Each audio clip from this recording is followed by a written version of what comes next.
The animals, trap, trap, trap till the cages fall. The cages fall, the day is new, and everyone is waiting, waiting on you, and you got time.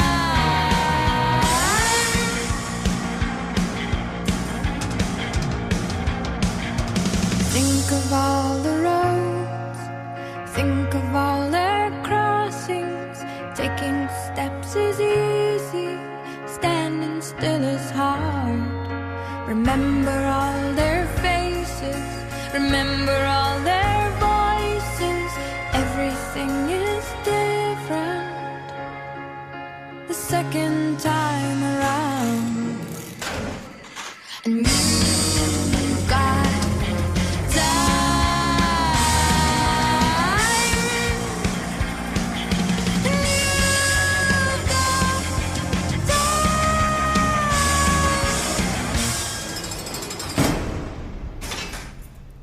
Hi, everyone, and welcome to the AwardsWatch Emmy podcast. This is Emmy podcast number 14.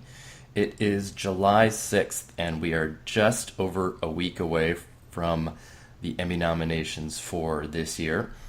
And on this podcast, I have two of our Emmy experts. I have Chris. Hello, Chris.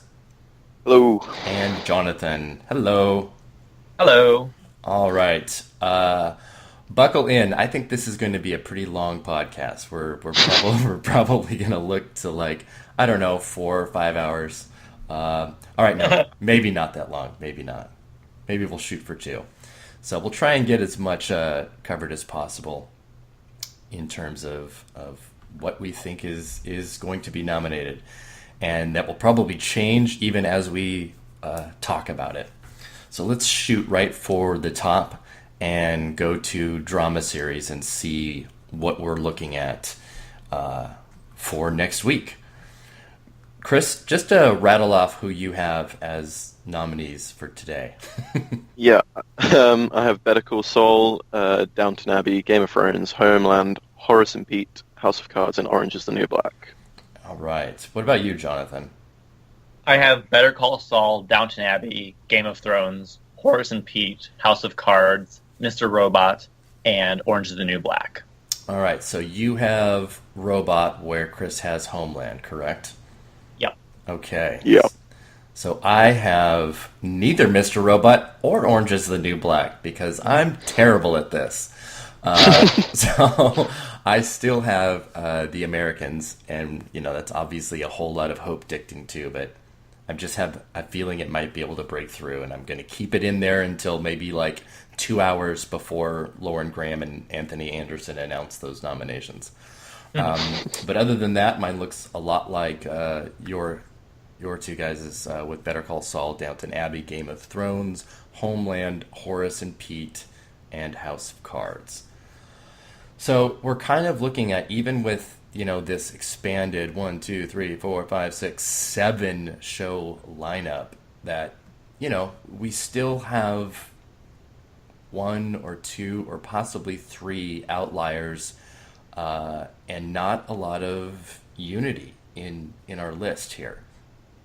I don't think we have any. We're not all aligned. We all have 7 of those 9 shows. So who's right? I mean, I want to lean, toward you, Chris, and you, Jonathan, probably more than mine right now. I do know that, The Americans is certainly the outlier of the outliers.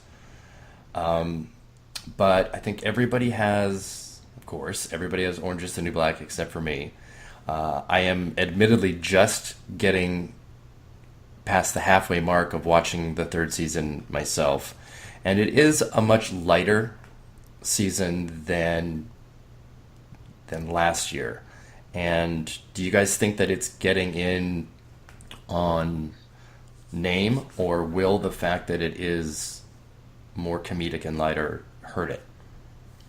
It's in such a weird position, I think, because of the 4th season coming out right as voting starts. So it's kind of a reminder, oh yeah, this show is on, but also it might throw people off to a certain point. But again, it might benefit the show because the fourth season is a lot more dramatic and has been pretty much universally praised compared to the third, which was a lot seemed more mixed. It seemed that everyone got a little more cool on the show during the third season. But it's kind of hard to figure out if the lightness of the third season is going to hurt it or if the fourth season is going to help it. So it's a borderline case for me keeping the show on my predictions, but that's the case for pretty much everything in this category that's not Game of Thrones. Yeah. And maybe Better Call Saul and maybe Downton Abbey. Yeah. I'm just curious because the first season, when it was in comedy, did extremely well. You know, like 12 nominations, it won 3. And then last year, when it moved to drama, that went down to 4 nominations. And even though it got a drama series nomination, and Uzo Aduba went from guest to supporting and won again there, it was pretty clear that move, which was such a shady thing for the Television Academy to kind of force it to do, had a really big impact. And now I'm wondering if it has an even bigger impact this year, and if all we see is like Uzo Aduba and casting. Mm-hmm. That's kind of how I feel right now. Yeah, I do kind of wonder if, like, the fact that Season 3 really had very little buzz maybe impacted Season 2's Emmy Hall as well. So the fact that this Season 4 is being talked about so much more positively, or at least more than last year, probably helps it in the Season 3's Emmy Hall. It's weird. It's a weird situation. That's a really good point, because we do talk about this all the time, is that the television seasons now are not what it used to be. It's not, September to May. It's all throughout the year. And, you're voting on a season for a show while its next season is airing, and that can be really beneficial sometimes, especially if it's already an Emmy favorite. Then other times it just doesn't matter at all. So that's a good point. That the response to season 4 could benefit seasons 3 lesser perception of goodness.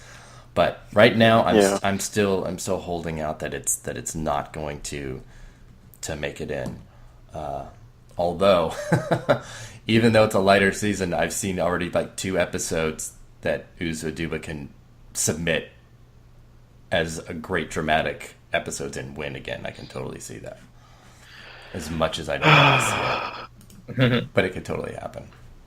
All right, let's jump over to comedy series, and I'll do mine quickly. I have Blackish, Master of None, Mom, Silicon Valley, Transparent, Unbreakable Kimmy Schmidt, and Veep. Jonathan, what about you? I have the exact same lineup. Which Yes. Oh no. Yes, you do. And Chris, what about you? I have Blackish, Master of None, Modern Family, Silicon Valley, Transparent, Unbreakable Kimmy Schmidt, and Veep.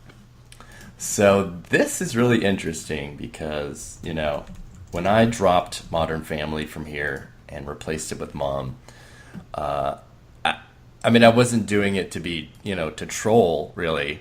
Maybe a little bit. But just because it felt like they were almost ready to just say, okay, we're going to drop the show now. And then Jonathan came on board with that. And I felt like, all right, maybe I'm not super crazy on this. But again, this feels like something that I'm going to, chicken out on at the last minute. Because it still got some strong nominations last year. It still got comedy series, and Ty Burrell and Julie Bowen got in, and Elizabeth Banks got in. There's still obviously support for the show. It's not a writing and a directing show anymore. But Jonathan, do we really, really think that it's going to be dropped for Mom this year, or are we just kind of hoping it does? This is going to be coming up a lot throughout my predictions, but it's always that weird case where you're trying to figure out what kind of idiosyncratic crap the Academy is going to be doing this year. I mean, last year I would have felt similarly, like predicting Jim Parsons to get snubbed, which seemed even crazier than my current prediction does. Yeah. But it happened. So, and I feel like that they've been kind of like trying to push Modern Family out the door to an extent with the nominations over the last few years. Like, first the writers dropped it, and then kind of they've been dropping actor by actor to the point that they went from like 6 acting nominations. Now, last year they only had 3, I think. Yeah. But so only 2 from the main cast. Right. So I think they're kind of at a point where like they're just kind of like trying to push it out the door, and its loss last year to Veep, I think, opened up the possibility to bring in other shows, which I've been thinking about Mom for a while, which has managed to maintain like steady acclaim, and I think it has, thanks to Allison Janney, it has like that visibility, and I think it might be just enough for it to slip in, because it took The Big Bang Theory until its 4th season to be nominated for comedy series. I was going to say the exact same thing, and even though obviously Modern Family won comedy series 8,000 times, there could potentially be a trajectory that is very similar to Big Bang Theory, and I'm kind of going off of that as part of my logic there. Mm-hmm. So. Ugh, gosh. I still think it's 1 year away. I agree that it's slowly like the Academy's eroding away at its nominations, but I still think it's 1 year away. Like, it finally lost the director last year, like the win. This year I think it will probably actually miss the nomination. I can see Julie Bowen missing, but I think they'll hang on to it for 1 more year, because I know you make a case for Mom, but I still don't think there's enough competition for it to be dropped out this year, especially when it's only 2 years removed from actually winning the whole thing. Yeah. Mm-hmm. No, well, no. And there's still a load of question marks, like Blackish, Master of None. We still don't know really exactly if they are going to go for those. I think they probably will, but it's still one of only 5 returning things this year. That's true too. I think that does make a lot more realistic sense, and it's a smarter prediction for sure to say that it probably has another year to go. So yeah, like I said, I'm gonna sit there on it until maybe right before, but I feel like I'm trying to use a little bit of logic to picking a full snub for it, but it would be still a pretty dramatic drop.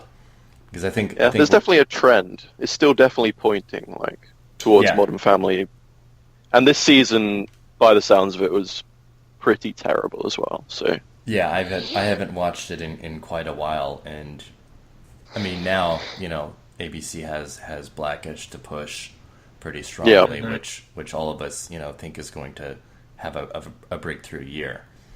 So. I think that will be not a problem for ABC, really. Yeah, and Blackish stole so much of Modern Family's buzz this year. Like, every season, even up to last season, Modern Family always seemed to have, like, an episode or 2 that got people talking. Mm-hmm. And, like, the Vegas episode or the Connection Lost episode last season. Yeah. But Blackish kind of stole all that buzz with The Word to open the season. And Hope. Yeah. They've had all the cooler conversation for broadcast comedy, or really comedy in general, I think. Yeah, well, I mean, even that. Oh, go ahead. I think the smart thing that Blackish has done is make more than just observational comedy. They've been really putting their political social commentary into the show, but they kind of waited to do that until the show had its footing and was able to exist outside of Modern Family's shadow. So now it's doing things like All in the Family and the Jeffersons did in the 70s, and I think it's really smart. They even did that, Jefferson or Good Times episode, which was absolutely hilarious. And I think they're hitting that stride at exactly the right time. So, Yeah, I was just going to say, they even, like, Blackish even stole Modern Family's best directors. Like, Gail Mancuso's on the ballot for Blackish this year, not Modern Family. Right. Yep. Understandably so, since Modern Family completely missed a directing nomination last year for the first time. So, Yep. so there you go there. Okay, let's ask this then, as a hypothetical, because we have so much time to kill. If Orange is the New Black was officially able to be submitted as a comedy, where do you think it would be in this lineup? In your lineup, who would you eliminate, or would it even make it? I'd have it third, probably. But in place of what? Oh, in place of Modern Family. Okay. I would also replace Mom with Orange. Same. I think. Yeah. And that would just leave Blackish as the lone network comedy. All right, that seems about right. Let's jump over to TV movie, which is just a horribly boring category this year. Just awful. And looking at our nominations, there's 1, 2, 3, 4, 5. There's really very few even things to choose from.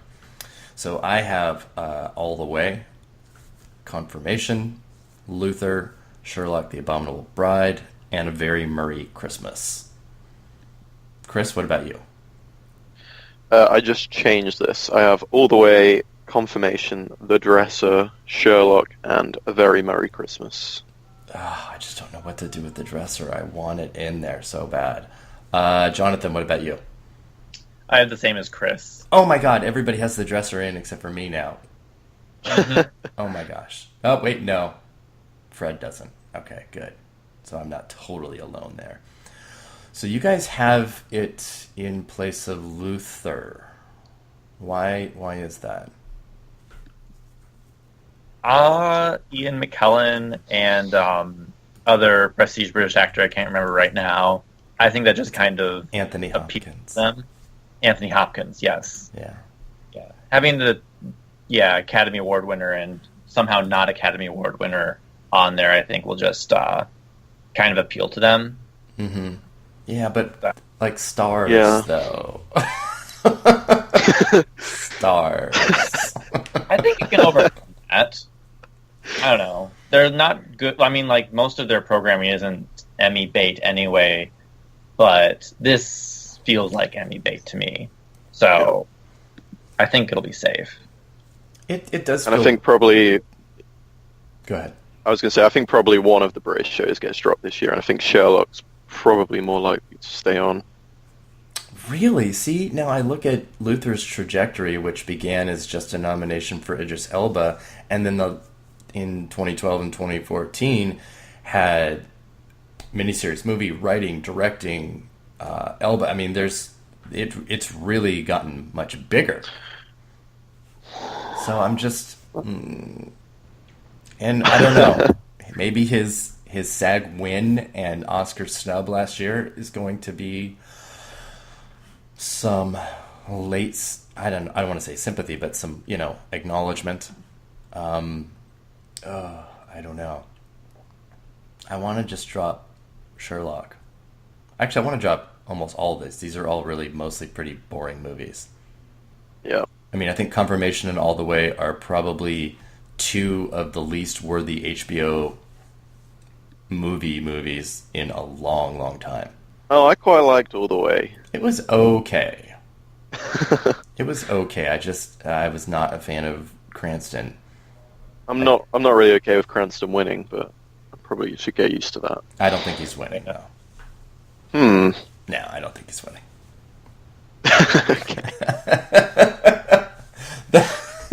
But yeah. All right, so I'm Cuba Gooding, right? Yes, it's going to be Cuba Gooding Jr. Oh my god, I'm so afraid of him getting nominated. I mean, there you could seriously nominate every single person from that fucking miniseries. Yep. All right, I'm gonna have to sit on this Luther Dresser thing, and maybe even toy with Sherlock being the thing that gets snubbed. But all right, let's move on from that boring ass category, and let's get to limited series. Chris, who do you have? I have American Crime, Fargo, The People vs. O.J. Simpson, An American Crime Story, Roots, and Show Me a Hero. And I have the exact same. And Jonathan? I have the same too. All right, so no. Here we go. This gets pretty close. And actually, if I'm looking at everybody's list, 4 of the 5 of us have that same 5. The only person that doesn't is Fred, which I'm not sure. Maybe he hasn't updated because I haven't seen him do many updates recently. And he has American Horror Story Hotel in place of Show Me a Hero, which I'm not gonna shame that at all because the American Horror Story franchise is just an extraordinary Emmy haul. I mean they get 17, 18, 19 every year. So I think, and every time we think, wow, Freak Show was not very well received, and then record number of nominations. So there's no way that we could simply look at Hotel and go, okay, there's no way this is going to happen. So I don't want to poo it too much. But how amazing would it be if FX got 3 of the 5 nominations here? Yeah, I think it's possible as well. Like, didn't it get both directing and writing just last year? Like, American Horror Story, we shouldn't rule it out, I don't think. No, I'm certainly not ruling it out. I'm just, I'm always... It definitely seems like, yeah. I'm amazed at its staying power. Yeah. American Crime Story is an easy replacement for it, though, but... Mm-hmm. It is, and that is certainly of the 5 that all of us have, that is the story of this category. And it's unfortunate because Fargo had, again, such a totally fantastic season, and it's completely overshadowed. Yeah. So it's unfortunate. Looking at this, though, if you had to put American Horror Story in, what would you guys each remove? I'd put The Night Manager in before American Horror Story. Okay. Wow. I agree with that. Okay, I don't. I don't. I mean, I don't think Hotel is far off of this list.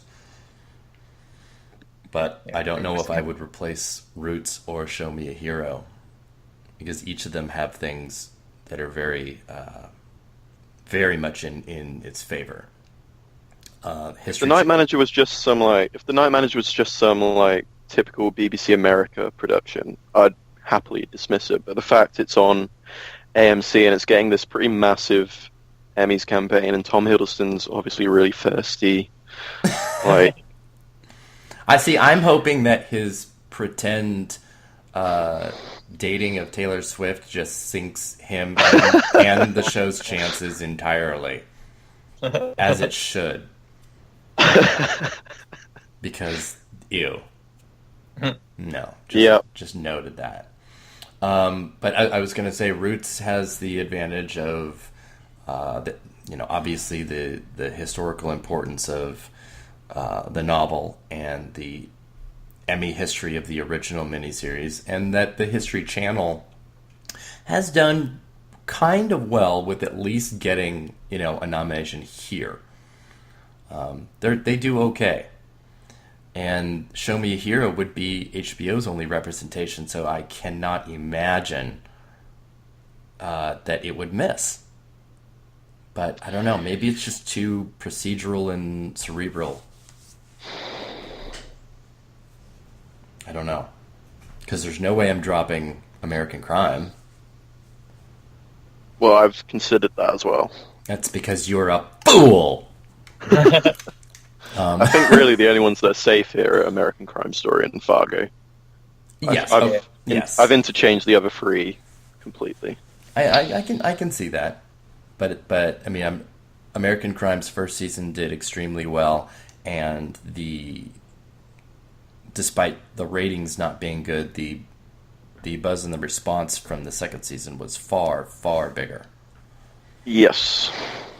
So I don't see it missing, but I'm going pretty deep on that show because Eric Dean. So Yeah. I think I might put The Night Manager in. oh my gosh. I think it's important that it's the only like British show on this. There is clearly like a British block in the Academy, and even though it didn't really land in America, it was a massive hit over here. So this is what it's got a big cast. This is what It's I'm got a big wondering cast. though, because I'm wondering, and we'll see, I think, pretty clearly from what these nominations turn out to be, the difference between when a show is made and produced here in the US versus, simply kind of just shipped over and shown. I just wonder if there's going to be a viewpoint of the Television Academy for something like that, as something internal versus something external. You know what I mean? Well, Wolf Hall was huge last year, wasn't it? That's right. Mm-hmm. God damn it. That's a decent precedent. I'm not going to say. And if there's like a comparison, like buzzy BBC drama, like Wolf Hall was the big hit over here last year, and it didn't seem to land in America. And then the same has happened with The Night Manager, it seems. Mm-hmm. I mean, obviously, the main difference Downton is Abbey goes against everything I just said, but yeah. Like the main thing is Wolf Hall is a historical drama, it's like classical. The Night Manager is more of a thriller, so I'm still uncertain where I stand on it. And Wolf Hall was also PBS, which Yeah, does true, yeah. really well. So AMC hasn't. They've had a couple of TV movie miniseries, but they've never really had like a smash success the way they have had in drama series. Yeah, I was going to say they struggle outside of that category, I think. So, but I think there's a perfectly reasonable argument to be made for The Night Manager in here. Mm-hmm. I don't really see a lot else trying to sneak in though. It's really weird how this feels. Maybe it's because there's only 5 slots versus 7 slots. It feels more competitive than the drama and comedy categories. Yeah. Yeah, I think so. Especially the acting categories as well. Mm-hmm. Because I could see the Academy just kind of throwing up its arms and deciding to nominate 6 in this category. Yeah, I can see that. I could too. Or 7, and then Night Manager and Hotel both get in. Yeah. And then everybody wins. Yeah. Or like 11, 22, 63 just shows up randomly. Oh my god. I know, I was just going to say, is there anything on the outside that we could be just completely not considering that's going to get in? And then, of course, you mentioned that. Did you watch it? Consider putting James Franco in. Yeah, I watched it. It was okay. Yeah, it was fine. It was okay. Last episode I thought was really good. There was a lot of good individual episodes. I thought Franco was generally pretty bad, though. I did not like him. Yeah. I liked Sarah Gaden. I thought she was really good. Yeah. But I don't know. She's got no shot. Yeah. No, nobody has like a real shot. So let's just move on. All right, yeah. Let's actually just go ahead and move from that category, and we're going to jump to Variety Talk Series, which I think has some really fun potential. And I'm looking at Jonathan's, and I'm looking at mine. Okay, Chris, you go first. Okay, I've got The Daily Show with Trevor Noah, Jimmy Kimmel Live, Last Week Tonight with John Oliver, The Late Show with Stephen Colbert, Real Time with Bill Maher, and The Tonight Show with Jimmy Fallon. All right, and if I'm seeing this oh no, we do have different. Okay, Jonathan, you go. I have The Daily Show with Trevor Noah, Full Frontal with Samantha Bee, Last Week Tonight with John Oliver, The Late Show with Stephen Colbert, Real Time with Bill Maher, and The Tonight Show with Jimmy Fallon. So you have Jimmy Kimmel out. Yes. All right. And I have The Daily Show with Trevor Noah, Full Frontal with Samantha Bee, Jimmy Kimmel Live, Last Week Tonight with John Oliver, The Late Show with Stephen Colbert, and The Tonight Show with Jimmy Fallon. So I think this is a crazy competitive category. Yeah. And it's especially interesting because there's so many things now that are not here. David Letterman is gone. Colbert's other original show is gone. Daily Show with Jon Stewart is gone. So you have the potential for a lot of change here. Or maybe not.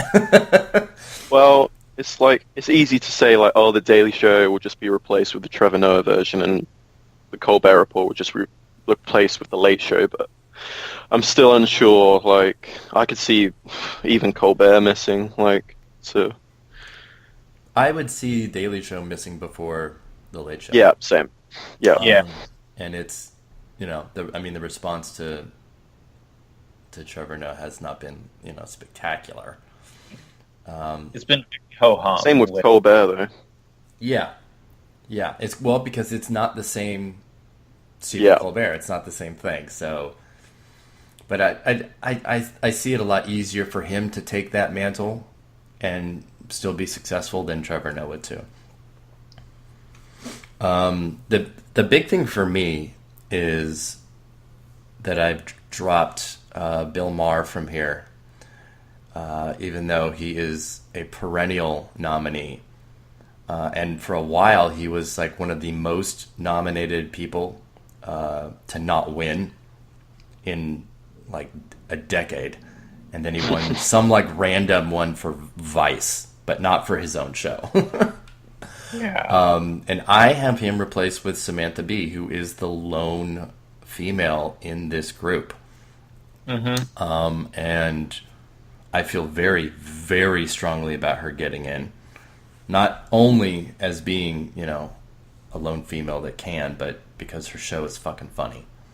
And it kills. And she's gotten a lot more, at least social media press that I've noticed, than any of these guys. So, well, John Oliver, I think, is still tops in that department. Okay, but you might be right. Samantha, yes. I think Samantha Bee's catching up though. Like after her response to the Orlando shooting was probably the most. Maybe this is just my own echo chamber, but it seemed to me like the most responded to response to the shooting, because everyone had their response, but I think Samantha Bee, she presented something very different from what most people did, and that was like right when voting was picking up. So I think that's going to help her a lot. I completely agree with what you just said.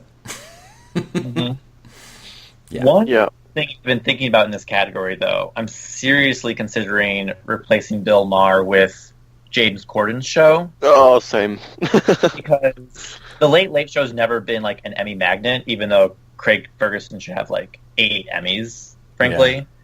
But but Corden just hosted the Tonys, which was like the most watched Tonys in years. And but that was Hamilton. That wasn't because of James Corden. But I remember last year when like Alan Cumming got his Good Wife nomination out of nowhere. And I remember someone jokingly saying, "Oh, maybe it's because he hosted the Tonys." But I could see that helping James Corden, because these guys, there's always like this weird Broadway connection that sometimes happens with the Emmy Awards, and I could see that helping Corden, that he's kind of a stage magnet. Well, the way that I think more than the Tony Awards. He has his carpool karaoke thing, which is a massive YouTube hit. Yeah. And he gets everybody. Yeah. Like we say, the Late Show never really attracted much Emmy attention. This feels more like Late Night with Jimmy Fallon than the Late Show. Yes, it feels like a very, very different version of this show, and we do actually have 2 of the Emmy experts that are predicting it to get in. Nicole and Fred are both have it in. And it looks like each of them, they have the same lineup, and they both have it in over Bill Maher. Yeah, I think I'm gonna do that. Actually, I'm replacing him right now. Well, there you go, folks. See, in the middle of the podcast, we can change our predictions. But it's 8 days away.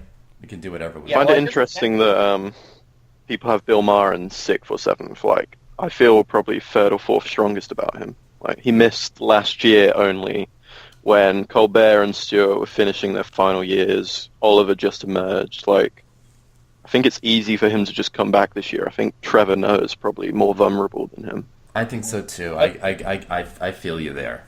And if I was braver, I would take Trevor Noah out right now and then put Bill Maher back in.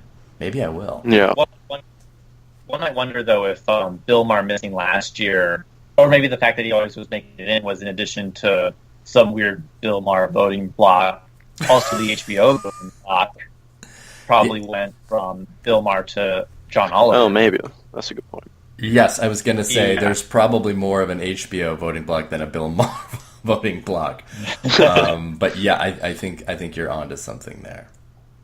Mm-hmm. So I don't know. Then I think I feel good with what I have. I'm not going to change mine. I don't think.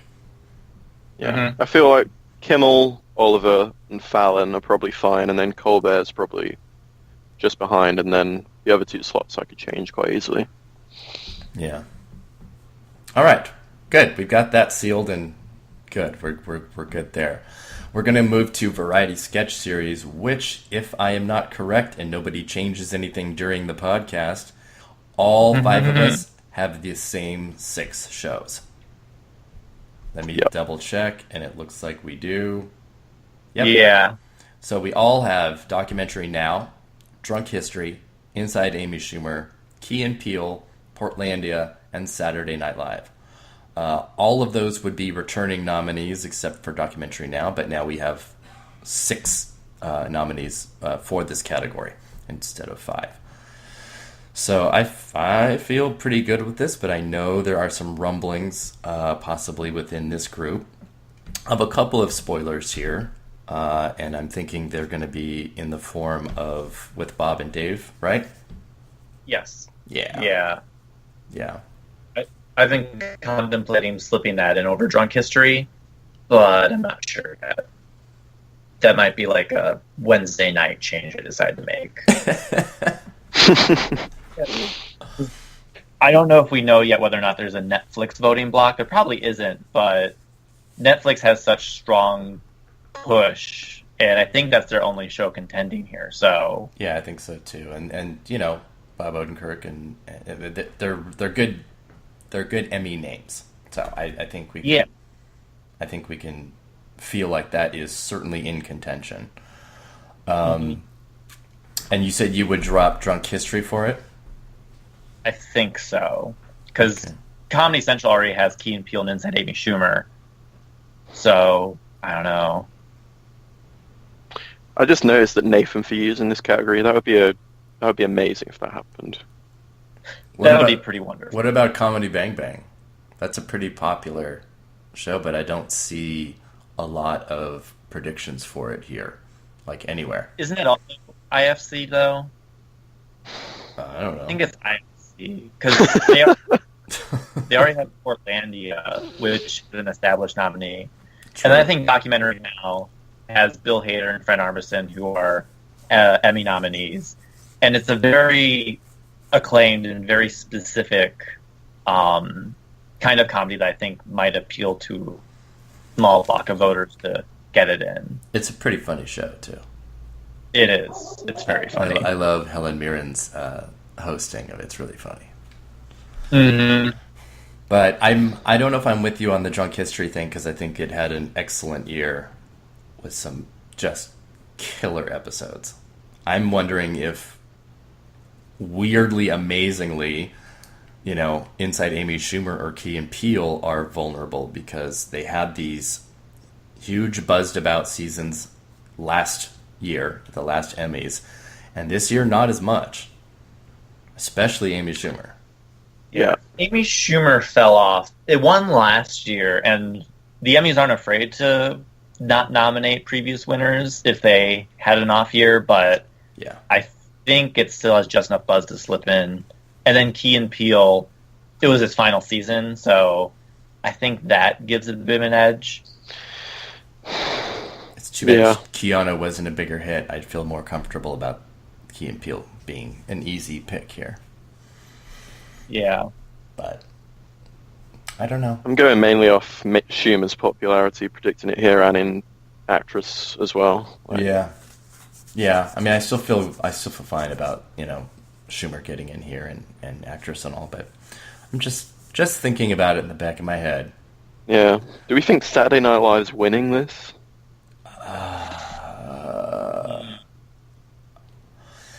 I guess. This is the sort of category that gets relegated to the creative Emmys. Yes, I mean, I would have. Oh, I don't know. I probably because it seems like it would have been like the runner-up last year. Yeah, I mean they lost for their anniversary show. So. I know. Although the anniversary special won separately, so Yeah. But yeah, nothing here really had buzz the way Inside Amy Schumer did last year. So No, nothing did. That was an unstoppable win. mm-hmm. That was an easy call. It feels very defaultish this year towards SNL. Yeah. If we have this lineup that all of us have, then I do think that Saturday Night Live could end up winning as a result. Mm-hmm. So, all right. Anyway, let's move on. The next variety category is variety special. And this and special class program are kind of weird because I'm never exactly sure how they classify certain things because there are live musical performances that are in the variety special submission ballot, and then there's at least one that's in special class program. So I'm not exactly sure, and I just don't have the energy to look at any specific rule as to why. So,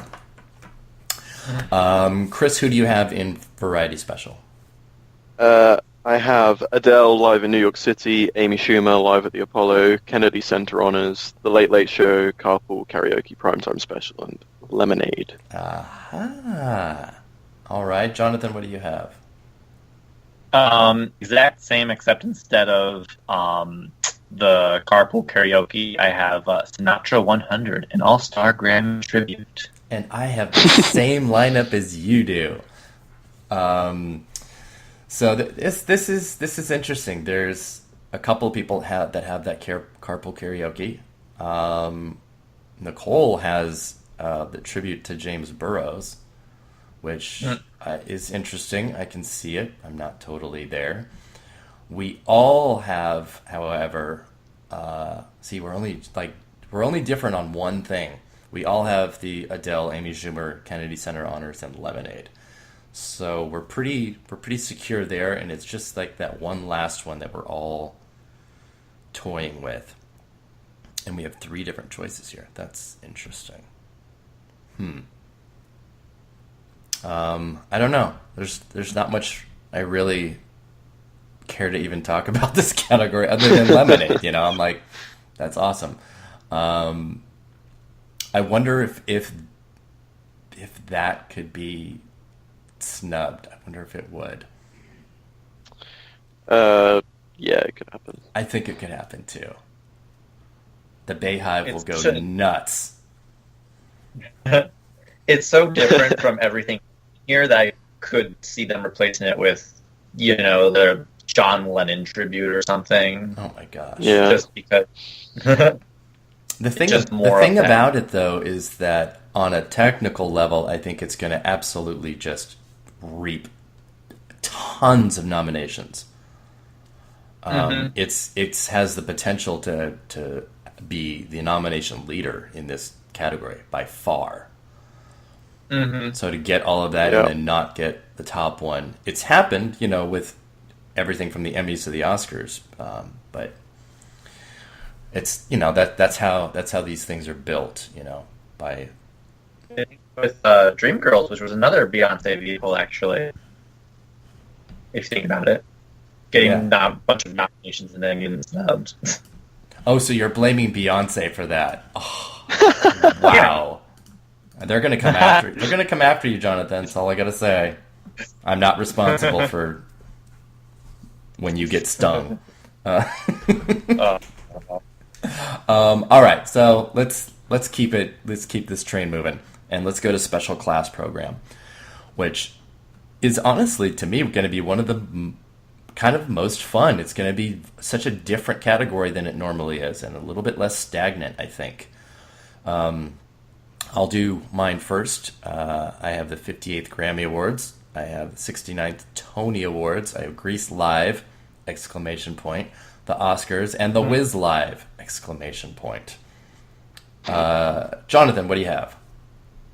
I've got the Tony Awards, Grease Live, the Oscars, Super Bowl 50 halftime show, and the Wiz Live.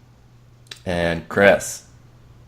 I have the 69th Tony Awards, Grease Live, the Oscars, the Super Bowl 50 halftime show, and the 21st Annual Critics' Choice Awards. What? I'm joking. Holy crap. I was going to hang up this call. My goodness. No, I know what you have. Everybody has actually Wiz Live. Everyone has the same 5 except for me, where I just randomly have the Grammy Awards in there. And they're not generally something that gets in here, but with how the submissions are separate from Special Class and Variety Special, I thought it might have stood a good chance. But yeah, that Super Bowl 50 halftime show could be the key. So it was pretty big. It had Beyonce and Bruno Mars, so... Yes. See, Beyonce can get Emmy nominations, so why can't Lemonade get in? I just love that the Critics' Choice Awards on an Emmy ballot. I know. It's like, I wouldn't have even submitted. It's just too embarrassing. My goodness. It's just messy. All right, well, let's just move on. Let's get to some more categories that people really want to listen to. We're going to get into acting categories for drama series and just mow right through them. I'm not sure if you guys have any changes from the last update, but let's go ahead and see if you do. Chris, who do you have? This actor. This is the lead actor in a drama series. I have Steve Buscemi for Horace and Pete, Paul Giamatti for Billions, Rami Malek for Mr. Robot, Bob Odenkirk for Better Call Saul, Liev Schreiber for Ray Donovan, and Kevin Spacey for House of Cards. All right, and I have Steve Buscemi, Horace and Pete, Paul Giamatti, Billions, Rami Malek, Mr. Robot, Bob Odenkirk, Better Call Saul, Matthew Reese, The Americans, and Kevin Spacey, House of Cards. And Jonathan, what do you got? I have Steve Buscemi for Horace and Pete, Bobby Cannavale for Vinyl, Louis C.K. for Horace and Pete, Rami Malek for Mr. Robot, Bob Odenkirk for Better Call Saul, and Kevin Spacey for House of Cards. All right, so you went a little further out there than either of us did with keeping Bobby Cannavale and having Louis C.K. in. Yeah. I was toying with Louis C.K. just because he's such a huge Emmy magnet. It's just so hard, I think, for 2 lead actors to get in here. I'm wondering, I'm curious if that could actually happen. Yeah, I've noticed on like a few other sites people are predicting both Giamatti and Damian Lewis for Billions, but I can't see that happening. I keep thinking back to both True Detective guys getting in for a couple of years ago, even though Matthew McConaughey had all the buzz, they still managed to name check Woody Harrelson. But again, that also entirely depends on how popular Horace and Pete is, if at all. I am considering dropping CK for Giamatti just because Showtime's has a strong track record, and Paul Giamatti is an Emmy favorite when he does do TV. So yeah, absolutely.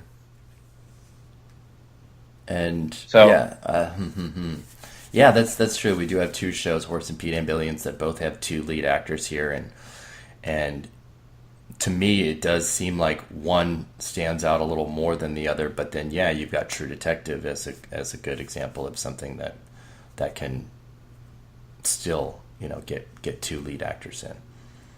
Yeah, and there's Go ahead. Sorry. There's a whole idea of like people name checking. Oh, I like that guy, and checking them off, and how that benefits people with higher rankings on higher rankings on the alphabet. So that's also like the only reason I still have Cannavale in here, just because they really love Bobby Cannavale. They do. They really do. But they also love Steve Buscemi. They love Damian Lewis. They love Paul Giamatti, and these guys are all, a combination of Emmy winners, Emmy nominees, Oscar nominees. You've got a lot of awards superpower here. So there's a lot of potential. I think I'm closer to dropping Scorsese than adding Cannavale at this point. Like, I think Vinyl's just a total dud. Yeah, Are HBO even campaigning for it? Not really, and they don't need That's to. That's a good point. Yeah. Yeah. I mean, it would be amazing if The Leftovers got more nominations than Vinyl. It would be the greatest thing that's happened in a long time at the Emmys. And super deserved. Oh my god, don't get my hopes up. Watch Vinyl get 10 nominations, and then I'll be so angry at you, Chris.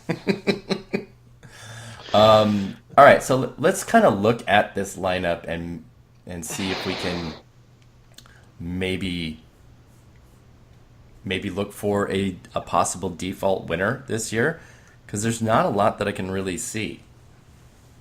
I kind of want to lean to Kevin Spacey winning, though. Oh, this would have been such an easy win for Bobby Cannavale if his show was actually good. He's the kind of person who probably won 3 more times if the show was actually good. Just keep winning until the show became not good. Yeah, I mean, I guess it all just comes down to Horace and Pete, really. It probably shouldn't be in this category, but if it was on HBO, this is getting 20 nominations and winning 10 of them, and it could probably even be Game of Thrones. The cast, it's Louis C.K. It could be absolutely massive, or they could see that the fact that it's on louisck.net and just ignore it completely. Yeah, I mean, I know he has sent out DVD screeners to all members.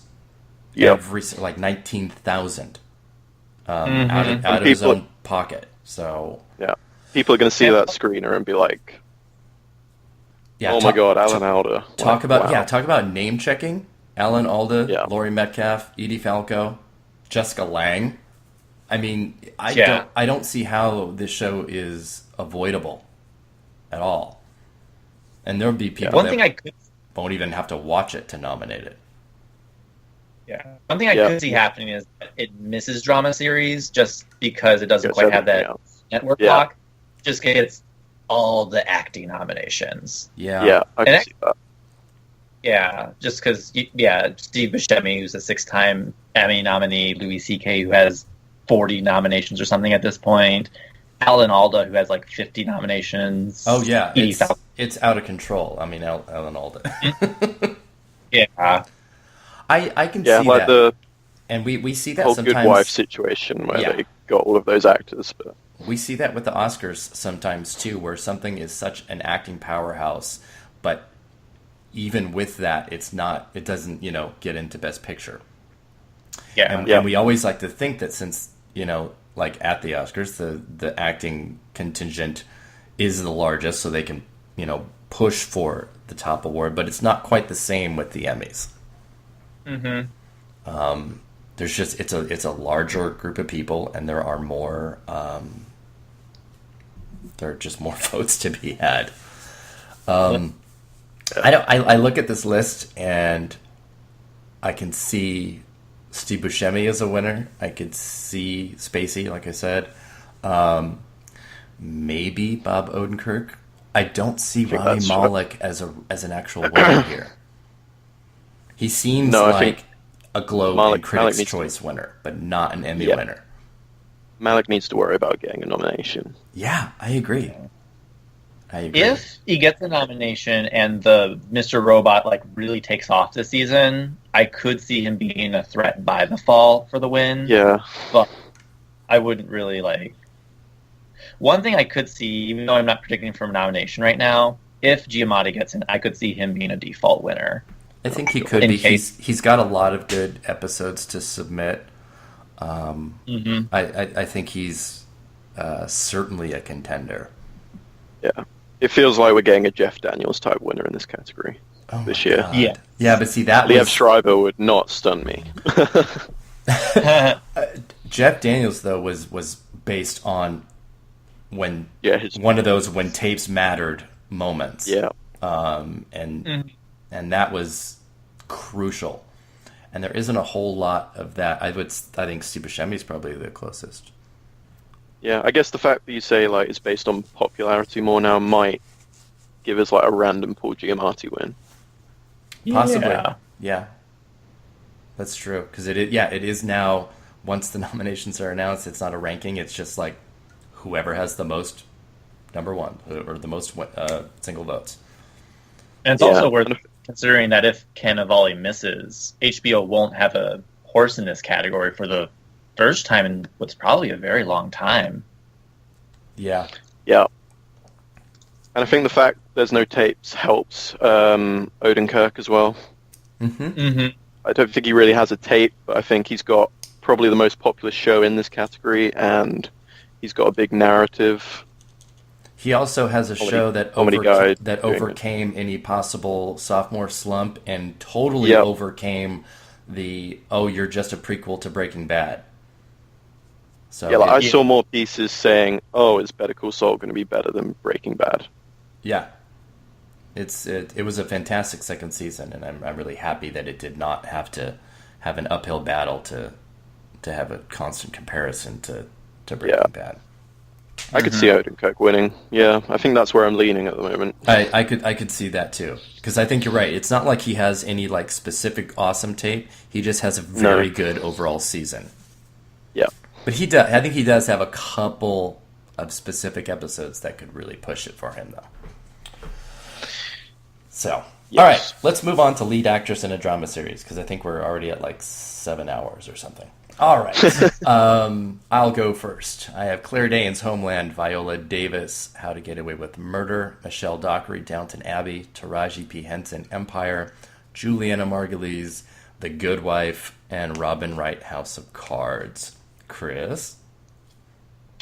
I think I have the same. You do? Claire Danes. Yes, I do. Claire Danes, Viola Davis, Michelle Dockery, Taraji P. Henson, Juliana Margulies, Robin Wright. Yes. And Jonathan, what about you? Same, except instead of Juliana Margulies, I have Tatiana Maslany. Okay.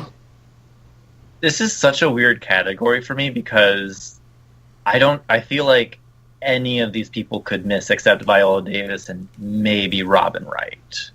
Oh, I think Davis, Danes, and Wright are all they're all in. Everybody else, I think, is completely vulnerable. Yeah. It's just weird because, like, with Dockery and Margulies both missed last year. Yep. And I think Dockery can get back in on the power of a final season that was relatively well received, and it's a final season for a show whose Emmy level is consistent. Yep. Whereas with Margulies, her show's been kind of hot and cold. And it felt to me like the buzz on the final season of Good Life went off on a really sour note. So I don't see her being able to slip back in after missing last year. Yeah, she's certainly one that's very low on the list, and the Emmys could just, be the animated gif of Christine Baranski slapping her in the face. So, which would be funny, but yes. But I mean, I think Taraji P. Henson's completely vulnerable too, when you consider how poorly the show did in its first season at the Emmys, despite being the most talked about show of the year, and this whole like return of network television and huge ratings and everything, and then it gets 2 costume nominations and then 1 for Henson. That was pretty harsh. And the second season, the ratings went down a bit, and the response to it went way down. That now it's so over the top, campy, and ridiculous that it's just okay. I just think she could be dropped. Yeah. So Yeah, I think her character's big enough that she's probably going to be fine. But, Yeah. I think she holds on for one more season and yeah, then same. falls off. But yeah, I'm with you there. But if I mean, if I was ranking them, I would probably, keep Davis at the top because she has a super strong arc in that season. Then Robin Wright, Claire Danes, probably Dockery, Henson, Margulies. that sounds about right. I think this is the one category where like wishful thinking might actually come off. Like I could see a nomination like Kerry Russell just showing up here. I'm so tempted to go with that. This is the year and the time where Kerry Russell could absolutely get in over one of those three. Yep. And I'm tempted to do that and replace Margulies with her like right now. It seemed like this was more of the Kerry Russell than the Matthew Rhys year as well. I don't know if that's fair, but Okay. I feel like she's got stronger episodes. I think. I'm not going to totally disagree with you there, but she's got the clearer path, and I think this is probably her best shot. Yeah. Also, I could see, because we had talked about this on the last podcast, but Vera Farmiga had gotten in for the first season of Bates Motel, and I could see her slipping in this year just because it felt like critical buzz picked up again, in a year where it was this category just feels very weak, which is silly because there are so many great contenders. It's just that the Emmys don't know about them. So yeah, the only drawback and the thing that would keep me from doing that is that when Farmiga did get in, it was that year that there were like 7 nominations. Mm-hmm. So it was obviously very close for everybody, but I'm just kind of, I don't know. And interestingly, we're not seeing any actress from a freshman show possibly this year. Yeah. Unlike that year, which we did. What's that? Sherry Appleby would be my God, pretty great. It would be awesome, but let's save that for a little bit later for our hope for Emmy noms list. Yes. Wow, that would be wild, though. Yeah. Really wild. I think someone that's been totally forgotten that could probably show up is Kerry Washington again. Like, I wouldn't be surprised if she just showed up again for Scandal. True, and she has the profile of confirmation, and that's a pretty easy nomination for her in the TV movie limited series category. Yeah, I could see that. Or if Orange's buzz is actually real and it translates to more Emmy noms, like Taylor Schilling isn't totally impossible either. Like this category feels weak enough for a return for someone like that. That's true. I don't know if I would go that far. I do think that 3 women in this are vulnerable, but I don't know if they are Taylor Schilling vulnerable. I mean, if Taylor Schilling got in before Kerry Russell, I would basically just blow up everything. I would just not be okay with that. But let's talk just for a second to you, Jonathan, about Tatiana Maslany, because I think you are the only person of the 5 that are predicting her. Yes. Do you have what are your thoughts on that? On her being able to maintain her buzz from her nomination last year?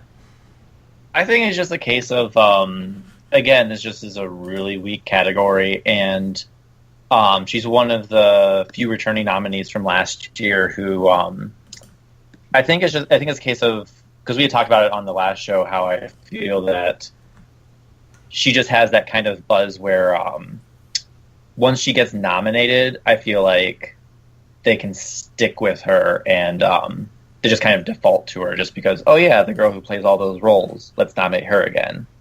So, I made my thoughts clear on that last podcast of how I kind of feel about the potential perception of Maslany and being able to see the acting too much. And it was just such a weird thing for her to get in when she did. when she had this massive, massive push the year before and didn't get in, and then kind of nothing really last year, and then, oh, there she is. Mm-hmm. And it was sort of like one of those examples of the Emmys being a little bit late to the party when other awards bodies and critics and stuff are already there. Yeah. And we've seen that. I think they'll linger, and again, I just don't think that anyone else who's showing up is really making a strong enough case to knock her out. Like, Michelle Dockery will slip in there to replace Elizabeth Moss, but as we've said before, none of the freshman performances, either you have something like, both Shirley Appleby and Kristen Ritter, they're both shows that are probably a little too genre-y for this voting body to immediately embrace. True. Maybe they'll take a season or two to get around to it, like they did with Tatiana Maslany. Mm-hmm. But at the moment, they're aware of Tatiana Maslany, and I think that she's good for this year, and maybe even next year, depending on how the show wraps up and what emerges in this category.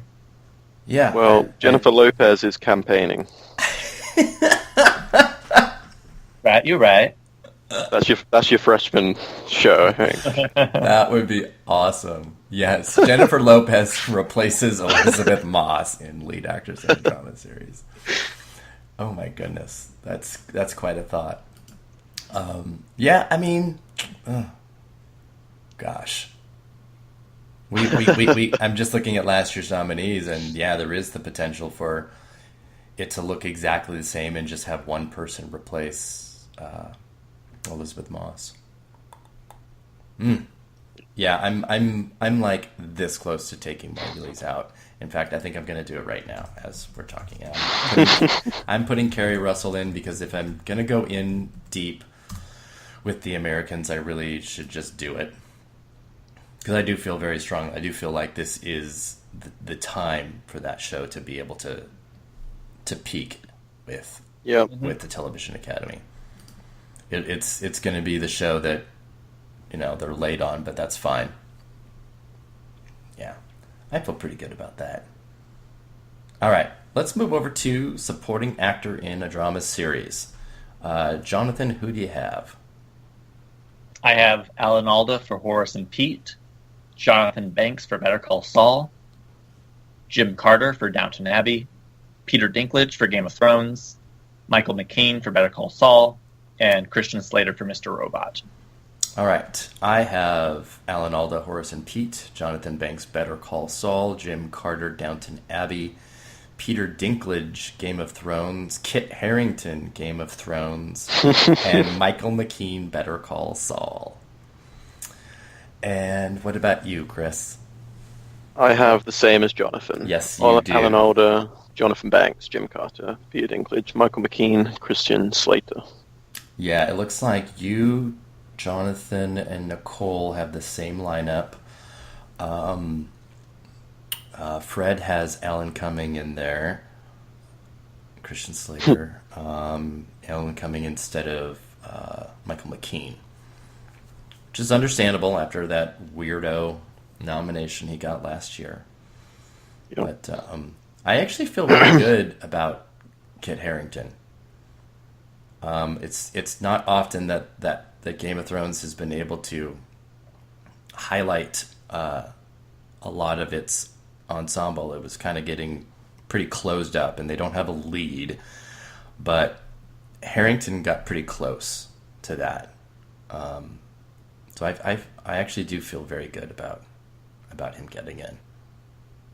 But then I've got 2 guys from Game of Thrones, 2 guys from Better Call Saul. I don't know. But does it even matter? That makes sense, isn't Alan Alda just going to be able to run away with this? Mm-hmm. Does it even matter? Yeah. Yeah. I had Christian Slater in for the longest time because I was pretty surprised by his he got the Globe and Critics' Choice nominations and stuff. But then I pulled back a little bit from that, and I don't know. I feel better with Harington. Yeah, I don't feel great about Mr. Robot in general, but if I'm going to drop one of the actors, I'm dropping Malik before Slater, I think. Oh my gosh. Wow. Do you, why is that? Because you feel like there's some kind of like comeback narrative for him? Yeah, that, and it seems like he is getting sort of, I don't know how to explain it. He won the Globe, like, it seems like an easy nomination, like a return narrative, like Rami Malek's a bit of an unknown, like, I'm not sure.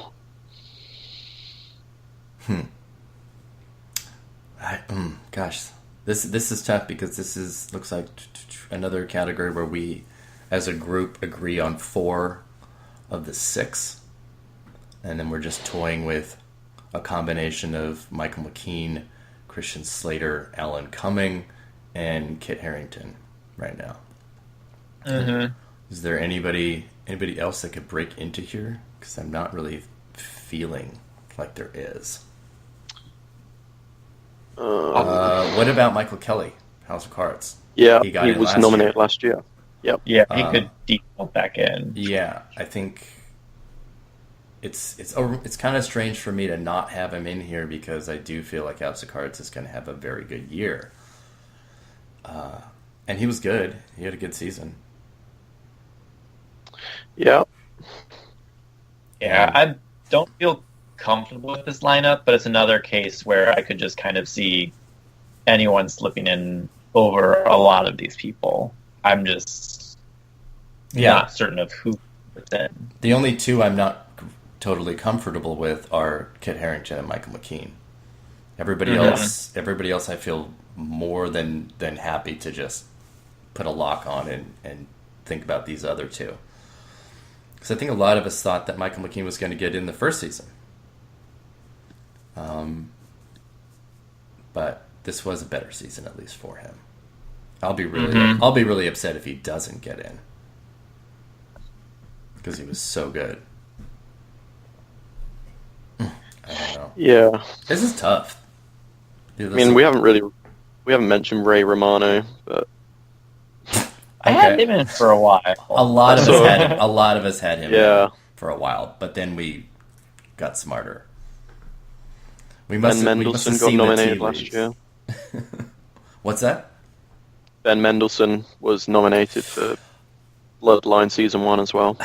That's a good one to bring up because we didn't talk about Kyle Chandler in lead actor, because both of them got in last year for a season of a show that, even though it was the first, it wasn't like very well received, and the second even less so.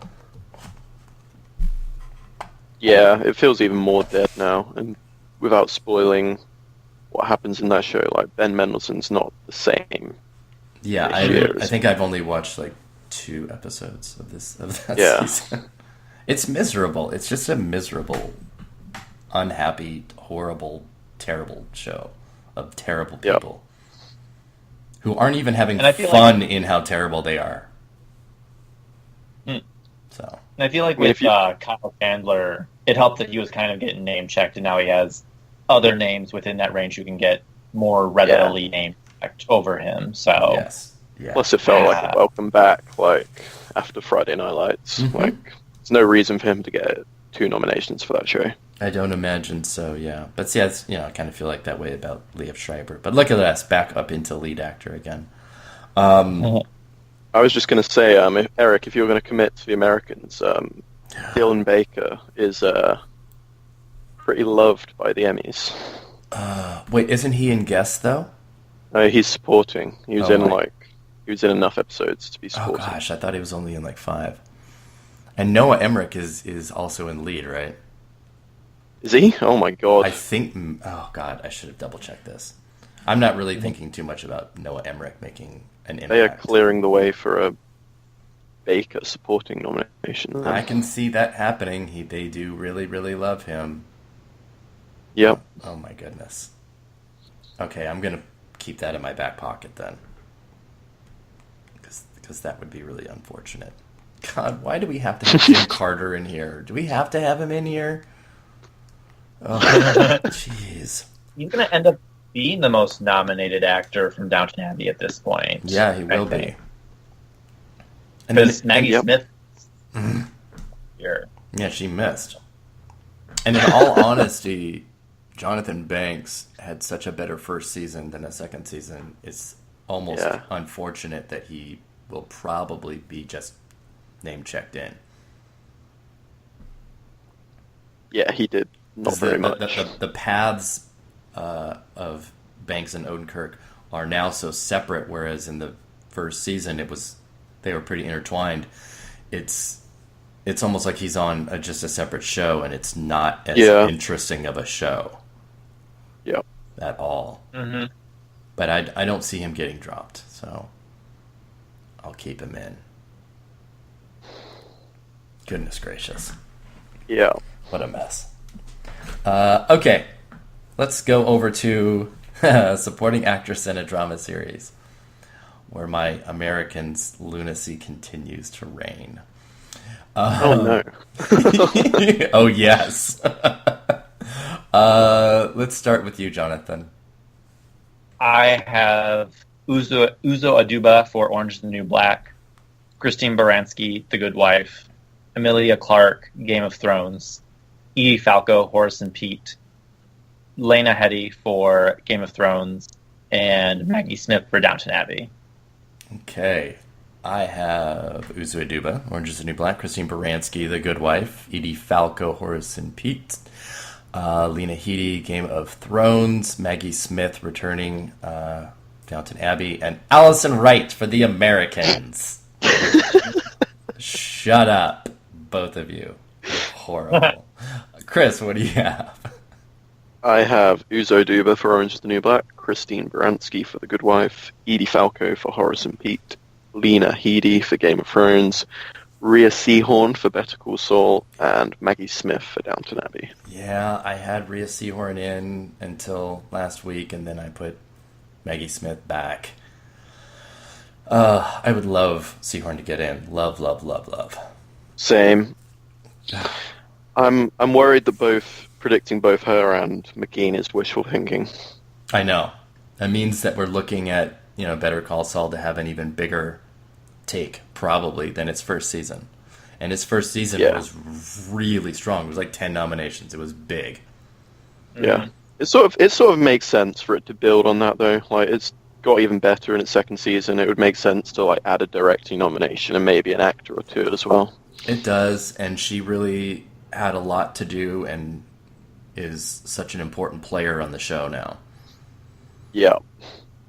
And also, it's the only drama contender AMC has left, so Yep. I think that kind of helps its visibility a little bit more. That's very, very true. So, my goodness. So Christian Baranski's never missed here for The Good Wife, right? No. Yeah, and I don't see her missing this year. I just don't. Uzo Aduba, there's absolutely no way she would miss. She just won the SAG for this ridiculousness. And like I mentioned, I think I'm 7 episodes into the 3rd season, and she already has two episodes in a show that's pretty light that are very good dramatic submissions if she chooses. So I forgot about that, because most what I remember from her is from the second half of the season, and her stuff in the second half of the season is a lot lighter. It's more of the sweet crazy eyes than mentally disturbed crazy eyes. Yeah, so the first half is the mentally disturbed one, and still getting over V dying, and so it's way more dramatically inclined than like everybody else on the show, which is why I think she continues to do well here, is that everybody else gets to play a little bit lighter, and she gets the serious stuff. I think it's just more a case of Uzo's kind of become the poster child for this show. Because Crazy Eyes was the breakout character of season 1, and that's still kind of the character people default to, kind of like Maggie Smith on Downton Abbey, where you have that vast cast and people are like, "Oh, the Maggie Smith show." Well, also when you have a show with such an enormous ensemble, like Orange is the New Black or Game of Thrones or Downton Abbey, the Emmys want to, give it something, so they will like hoist one or two of the actors to be like the representation. Right. I mean, Peter Dinklage won a second Emmy for doing fucking nothing an entire season.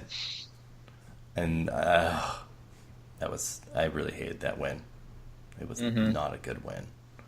I don't know. And I kind of feel like that happens sometimes with shows with big ensembles. You think that they're going to be at a disadvantage for having so many people, but not if the Emmys decide to anoint one person as the show.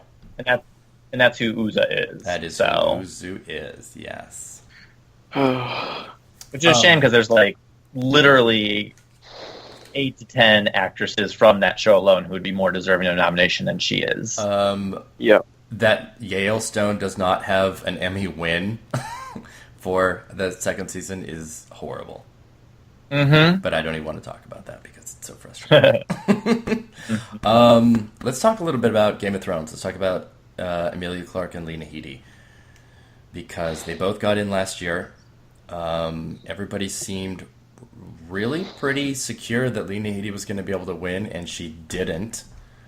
And now it looks like a lot of us are torn on both of them being able to get in again. Some of us have both. Looks like, though, the majority... No, we're 3 actually to 2. So 3 of y'all think that they're both getting in. And 2 of us, including myself and Chris, think it's just going to be Headey. I really want to put Clarke in there, especially after seeing the last couple of episodes. Yeah. But it's not necessarily that she got much material, but it's just the fact that they're making her, like, alongside Kit Harington, the poster child of the show, really. Yep. And she got in last year for basically doing very, very little as well. Yeah. So it's annoying that they keep adding the same speech to the end of certain episodes just to, like, oh my God, for no reason. I loved this season of Game of Thrones, but oh my God, Emilia Clarke was basically the same thing in every episode for like the last 3 seasons. Yeah, she's not really a character she's anymore. Not. She's a figurehead. Yeah. So, I'm glad she's finally heading to Westeros, but still, God damn it, it took forever. I guess all the desert locations are gone. Don't need those for next year, though. Okay. Let's look at potentials here, though, of who we think can win. I know we're not, at nominations yet or submissions or anything. Because I kind of think Aduba could win again. I think Falco could win. I'm going to be so annoyed if that happens. I know, but I really think it's possible. I don't know if Lena Headey has a chance anymore. She doesn't have anything that is even really very sympathetic, and she did last year. She was a terrible person that was able to, have an episode where you could garner some sympathy for her, and there isn't a lot of that in this. Of course, it's going to depend on if she's nominated and what she submits. Kind of. Yeah. But, I assume she'll submit the finale. Yeah. But she takes so much glee in what she does. So yeah. I don't know. I think that works better with men than it does with women, to be sadly honest. Yeah. So. Yeah. That's true. Yeah, Bryan Cranston won for like 3 times for being a villain. Mm-hmm. I think I think it might benefit, though, just because of the fact that Game of Thrones this season was more popular than ever. And it seemed like she had the water cooler moment of the season. Mm-hmm. Like, Masters was pretty big, but the finale was what everyone was talking about, which I think gives her a benefit over last year, where it seemed like everyone was talking about the Hard Home finale. So I think having that buzz and also having the HBO block behind her might help. And if Clark does miss, I think he's the only HBO person in this category, and that could benefit her a lot. Yes, absolutely. Yep. Absolutely. I also don't think it makes much sense for Game of Thrones to start losing steam after the season, so if Peter Dinklage loses, like I expect he will do, it makes sense for another actor to win here. Right. Yeah, I agree. The popularity of the show is huge, and we have an end date for the show now, essentially, so I don't know. Maybe that also works into its advantage. Which maybe will also work to the advantage of Allison Wright and the Americans. Right? Come on, I can use the same logic there, right? I know, I'm really, it's a stretch. I wish that she was able to be in guest, because this is a tough category. But again, I'm looking at this to be a big year for the Americans, so if I don't go all in, then I'm not really being very honest of what I think is going to happen. So it's not just wishful thinking that I believe she can make it in. She's been a heart of the show and a central focus of sympathy for the show, as well as giving just a truly amazing performance. And essentially, we are probably not going to see her again, too. So, I feel like if it's going to happen, it needs to happen now. But I think it's just a problem of it's so small right now that it's going to need to start small. Like they're going to need to start with a nomination for Reese or Kerry Russell, and then work their way up. Because I could see, again, like we mentioned this on the last podcast, but I could see it taking the Friday Night Lights route, where it adds like an acting nomination or two, and then next season they finally add drama series or something. It was a slightly slower burn, yeah. I know. Yeah, like if they add Reese and Russell, I'm pretty confident I'll add the Americans to the series lineup next year in my predictions. Yeah. If they add one of them, I probably still will as well. I think that's fair. But yeah. So what about potential spoilers in here? Because I know there's one. Margot! Yes. Character actress Margot Martindale for The Good Wife, who is suddenly, an Emmy darling. Having just won for, ironically enough, The Americans. And she could absolutely stomp in this category like Godzilla and just flamethrow everybody. I'm not ruling it out for 1 second. Yeah, it's just weird because she came onto the show this season, and the show's buzz again is kind of on its way out, but she is also a name. So, and this is pretty much like the way it is for every acting category in drama that's not actor. I just feel like everyone is like somewhat vulnerable, and something really weird could happen like that. So she's like in my top 10, but I don't have the guts to predict her yet. Yeah. I want to see if I can find some other groups and what their odds are. 'Cause interesting choices over at Gold Derby for drama actress. Okay. I don't know. I really do feel that Martindale is a total threat, though, for a nomination. I'm terrified of it, but I absolutely see it happening. Let me see. I want to see if I can find this. Is there anyone else that we can possibly look at? A Regina King nom would be cool. That's what I was just thinking. that not only would it be cool, I maybe that is a show that's ready for a nomination. Yeah. Let's see. Just to do a quick check on Gold Derbies, because they're very good at this, and they have been doing this for a long time. For this category, they actually have Constance Zimmer in, and she's at number 3. And they have Regina King at number 7. But they have, Martindale way down at number 12. And Rhea Seehorn at 15. And so, oh my God, Edie Falco at number 19? What? Okay, That's weird. that's not happening. That seems very odd.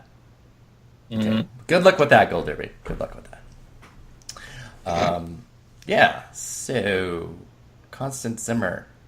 What do we think? What do we think about that as a real possibility? She's one of those character actors that's been around for a while, so I could see her getting some name recognition on that, in addition to like buzz with the show, but I don't know how much of that buzz is going to translate to the Emmy Awards. Also, her name starts with a Z, so it's kind of hard to name check her. So Yeah, I don't know but the online ballots aren't going to be alphabetized. for when you're doing the nominations.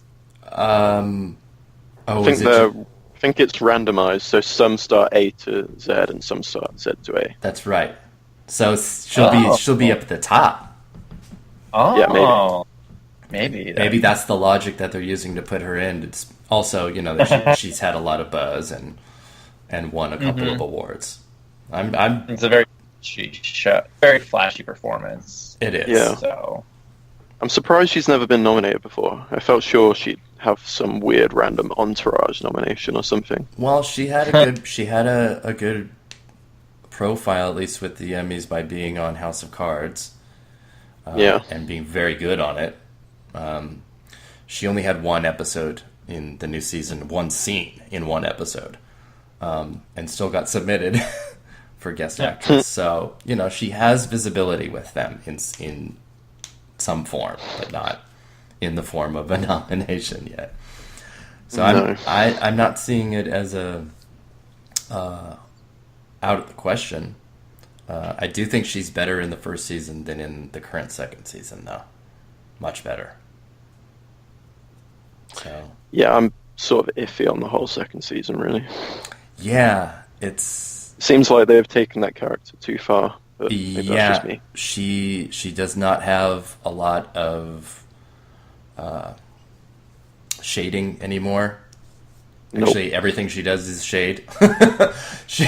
Yeah. She's basically nothing but just a zinger machine now. And the first season, which obviously is what she's in contention for now, she had a much better and more real arc, more emotions, more range.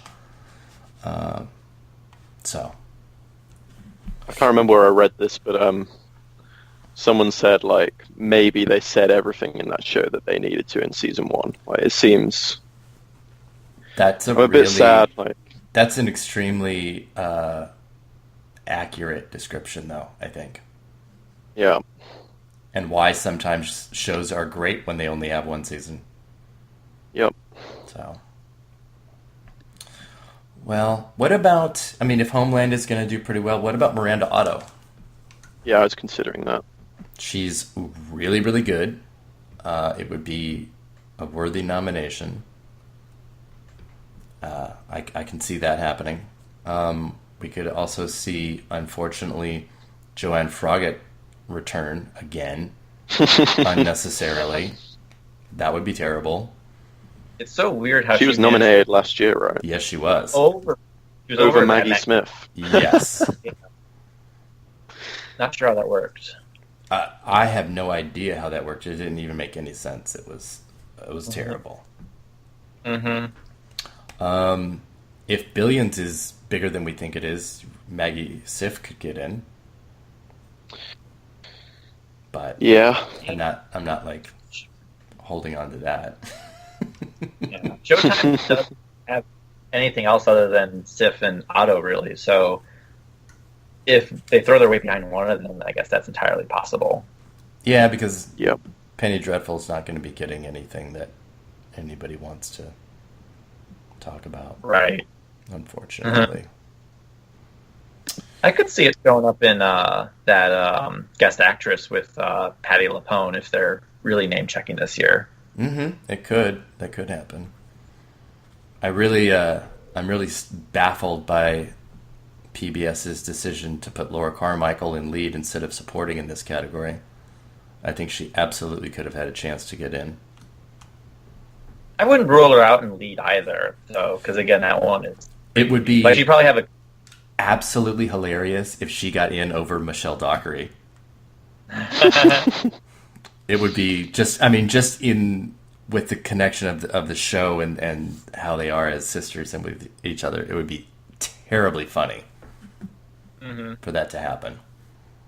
Edith's revenge. It would be the Jan Brady of Downton Abbey. Poor Edith. All right. Gosh, we spent an awful lot of time on that. I'm going to skip the guest categories for right now, and let's jump to comedy categories. So I think we're at hour and a half. That's not bad. We're making great time. So get a snack, people. Take a pee break, whatever you need to do. And let's jump to lead actor in a comedy series. Chris, you go ahead and start. Okay, I have Anthony Anderson for Blackish, Aziz Ansari for Master of None, Don Cheadle for House of Lies, Will Forte for Last Man on Earth, William H. Macy for Shameless, and Jeffrey Tambor for Transparent. And I have the exact same 6 as you do. And Jonathan, you might have something a little different. What do you have? Instead of John Cheadle, I have Thomas Middleditch for Silicon Valley. I love that choice. Yeah. But do you think that Silicon Valley is going to have a bigger year than last year then? Is that the reason? I think it's a slightly bigger year just because it's managed to hold on for 2 seasons. Now, its 3rd season managed to maintain its buzz, so I feel like it's got to eventually pick up a nomination somewhere. And I think Middleditch is really only HBO's serious contender in this category this year. So that might give him an advantage. I predicted him last year too, and it didn't come to pass, but he just seems like someone who should eventually make it in, I think. Yeah. I don't know. Yeah. So since we all kind of have very similar picks, who are we looking at that are locked in and who is vulnerable? Because I'm looking at Tambor and Anderson as pretty locked in, but I think there's a lot of movement with most of the others. I would say Aziz Ansari it should be pretty closely locked in. Mm-hmm. But I mean, Don Cheadle, it was the last season of the show that nobody cares about. Will Forte, good first season of the show, lots of nominations. But, does it carry over? And then William H. Macy, I feel like he's pretty safe. Mm-hmm. Yeah. I even think Don Cheadle's pretty safe. Like, no one's ever cared about that show, but he's still managed to show up every year. Yeah, same here. That's what's kind of unfortunate and why it's hard for me to find a place for Thomas Middleditch. I would almost replace him. I'd replace Will Forte with him, probably. Yeah, I think Will Forte is the most vulnerable. I think so, too. Yeah. I think what helped Forte was that he had, like, the very early episodes of that show where, the very first episode, one-person showcase, just basically on his own. But then, like, they've added more and more characters as the show went on, so I think that as they get away from that Last Man on Earth idea, its novelty kind of fades away. Yeah, I think it's fair to say, The Last Man on Earth might have just got 3 nominations all for its pilot. Mm-hmm. Yep. I think that's the case. I'm really tempted to swap him out now because it is a very different show, and they really kind of left the Last Man on Earth concept pretty quickly. Yeah. So, yeah, I'm tempted to do that. People love Will Forte, though, so... Do they, though? Well... It's so. I mean, this year we don't have Matt LeBlanc because there were no new episodes, but there will be next year. So he should be able to replace Don Cheadle next year when he's gone, and we might see a pretty stagnant couple of years though in this category. Mm-hmm. Yeah. I don't know. It's kind of boring. Yeah. I'm just sad. Jim I'll Parsons could probably come back. Oh Ugh, God, that would be completely awful. forgot about him. Yeah, I don't know if the category is that vulnerable to a return though, but it's certainly possible. Yeah. If Juliana Margulies can do it, I'm sure Jim Parsons can. Mm-hmm. And Larry David will probably jump back in whenever Curb Your Enthusiasm. That's right. That's right. I don't know if they'll be back by the end of next season, but it'll be back sometime next year. So Yeah, you can always plug him in pretty easily. that's a good point. Anybody that we're missing? Let me see. The Rock. Shut up. Oh, what about Gail Garcia Bernal for Mozart in the Jungle? Is that like an actual possible thing? We have yet to see Amazon get anything other than Transparent, but I guess it's not impossible. I think it seems very possible, and obviously the Emmys are much more willing to accept streaming and other forms of viewing pretty quickly. Yeah. This is the second season for its show that it's up around, right? Yeah. I didn't they even totally really forgot know about about the show until the That's- Globes did something with them. Like, oh, okay, Yeah. that's a show. I think it's probably just a big Globe weird thing. But what about Fred Armisen in Portlandia? Because now they don't have to submit themselves in supporting. And he's got like 6 or 7 submissions this year across all different shows and categories. And he has gotten a lot in the past. I think he could potentially Did be he a get in spoiler. supporting last year? Yes. No. Didn't he? No, it was a year ago that he got in. No, 2 years ago that he got in. Because last year, he That's right. got the random sketch nomination. That's right. One thing that I would love to see, I don't know if it's really possible, but the other IFC show, Bill Hader getting in for documentary now, because he's a previous nominee, and almost every episode of that show is like a submission for Bill Hader. That's true. That would be pretty. But I don't know how much the love for Bill Hader extends beyond SNL, so Yeah. let's see. It's possible. I think he's, certainly potentially in the running Mm-hmm. for this category. I just don't know if we're going to see a whole lot of movement in it yet, the way that we're going to see in our next category, which is lead actress in a comedy series. Because 3 of the people nominated last year are not eligible. So that lets us be a little bit, maybe not risky, but it lets us do a lot more things. And we have probably more than most acting categories. We have the most diversity in nominations between the 5 of us. So there's a lot of difference here. And I think even just, with us 3 right here, it's really different. So let's start off with Chris, with your 6 nominee predictions. I have Lena Dunham for Girls, Tracy Ellis Ross for Blackish, Ellie Kemper for Unbreakable Kimmy Schmidt, Julia Louis-Dreyfus for Veep, Amy Schumer for Inside Amy Schumer, and Lily Tomlin for Grace and Frankie. And Jonathan, what about you? I have Rachel Bloom for Crazy Ex-Girlfriend, Anna Faris for Mom, Tracy Ellis Ross for Blackish, Ellie Kemper for Unbreakable Kimmy Schmidt, Julia Louis-Dreyfus for Veep, and Lily Tomlin for Grace and Frankie. Okay, and I have, and it looks like we all have the same 5, and we have like one that's like, what? So I have Tracy Ellis Ross for Blackish. I have Ilana Glazer for Broad City. I have Ellie Kemper, Unbreakable Kimmy Schmidt, Julia Louis-Dreyfus, Veep, Amy Schumer, Inside Amy Schumer, and Lily Tomlin, Grace and Frankie, which would make the returning nominees from last year being Julia Louis-Dreyfus, Amy Schumer, and Lily Tomlin. So there is a lot of possibility in this category because of those 3 that are gone.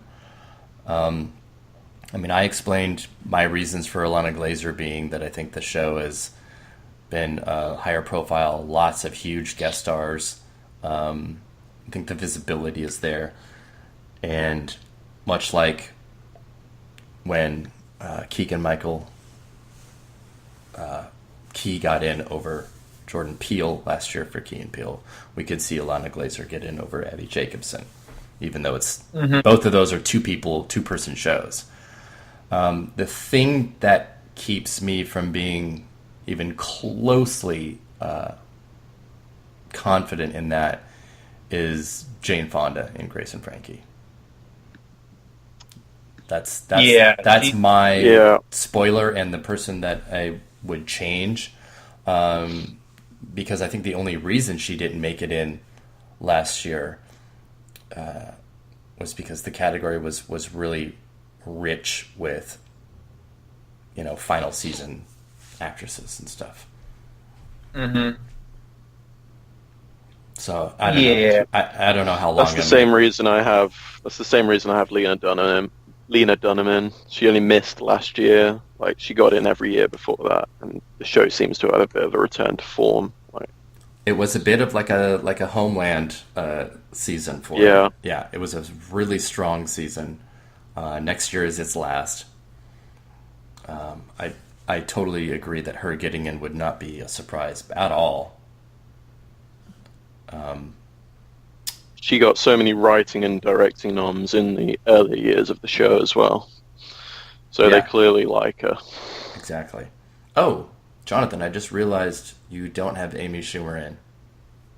Oh. Because you do have 2 very new ones. You've got the Rachel Bloom and Anna Faris nomination. So let's talk about those. Yeah. I just don't think... I feel like Amy Schumer was kind of a one-time deal thing where her show was... it just had so much buzz in the moment that she kind of had to fight her way towards that nomination. I guess it was a really competitive year, but this year the buzz completely fell out, I feel. And so I don't think she's going to... I mean, if she does return, it'll be because she's one of only 3 returning nominees. But I just think, in the case of Anna Faris, I think Mom's going to have a really strong year. And in the case of Rachel Bloom, I just think, I think the fact that it's a comedy musical is going to kind of help its visibility and overcome the CW-ness of it all. I'm curious. Because I think it's such a struggle for the CW to get anything. And Gina Rodriguez was not able to get in. I totally understand your reasoning for Bloom, though. And Anna Faris makes sense for you if you're going to stick with Mom getting in over Modern Family. I get that. The Amy Schumer thing, though, and I'll just build right off of what you said yourself. She was able to get in an extremely competitive year. This year is far less competitive. So I feel like even though the show's reception was much more muted compared to last season, that she seems pretty safe. I mean, she doesn't have like a 12 Angry Men Inside Amy Schumer episode. She has nothing like that this year. But I feel like she's pretty okay. But I don't know. I look at both your guys's and I feel like, okay, that makes sense. I really think the Lena Dunham thing makes a lot of sense. Yeah. This is another category where, like, I'm confident in Julie Louise-Dreyfus and no one else, really. Like, maybe because it's going, just because that show should slip into a comedy series pretty easily, and Kemper has less competition this year, so I guess she's safe. But otherwise, any of the other four I'm predicting, I could easily replace. It was so heartbreaking to see Kemper miss out with virtually everybody else from her show getting in last year. Yeah. That was sad. Yeah. But yeah, I'm gonna hold on to Glazer until a little bit at the end and just maybe throw Jane Fonda in there. But it's not like Jane Fonda's an Emmy favorite. Lily Tomlin is a huge Emmy favorite. Right. But I do think Fonda had a better season than the first season. And she has one solid tape, though. Okay. Again, tapes aside. Yeah. But she has one very good one. So. Yeah. I don't watch the show, so I do.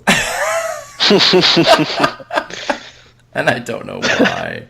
Because it's not good. It's just not good. It's tragic. All right. Let's unless we have some like spoilers. Do we have any spoilers possibly here? There's so many contenders. I feel like they're all spoilers. Yeah. Yeah. What about Constance Wu? Do we think that she might be able to break in?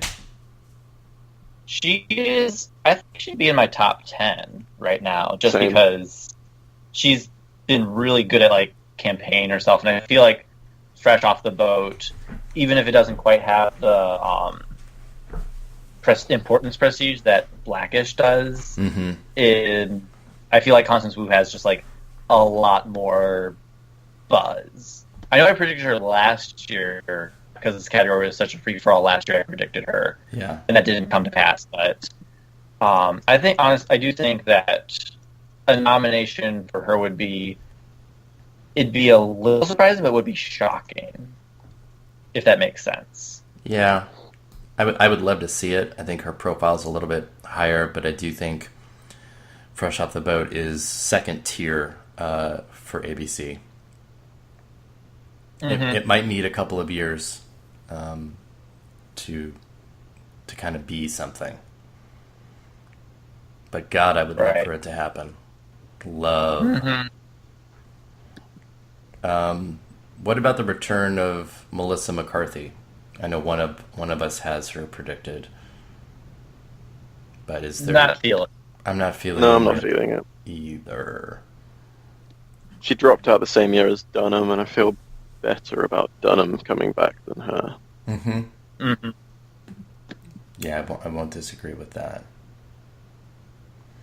Yeah, I don't really see a whole lot of other possibilities, to be honest.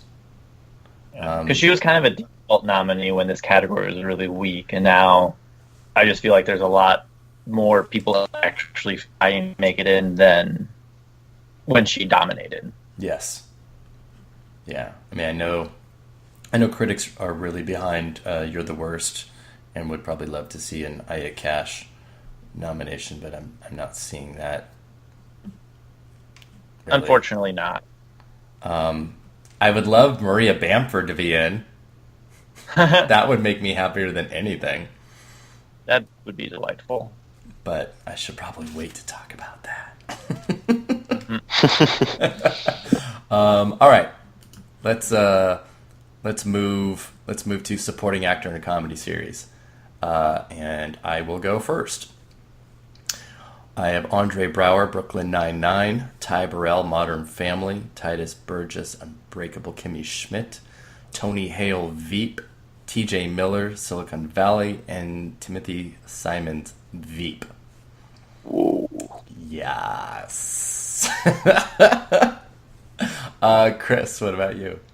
Ooh. I just changed. I see it. I've got Andre Braugher for Brooklyn Nine-Nine, Ty Burrell for Modern Family, Titus Burgess for Unbreakable Kimmy Schmidt, Adam Driver for Girls, Tony Hale for Veep, and TJ Miller for Silicon Valley. Interesting. Love it. And Jonathan, what about you? I have Andre Braugher for Brooklyn Nine-Nine, Ty Burrell for Modern Family, Titus Burgess for Unbreakable Kimmy Schmidt, Lawrence Fishburne for Blackish, Tony Hale for Veep, and TJ Miller for Silicon Valley. All right, so now that's 3 of us that have TJ Miller. Interesting. Who of your nominees that you predicted here is your weakest? TJ Miller, because I just swapped him in.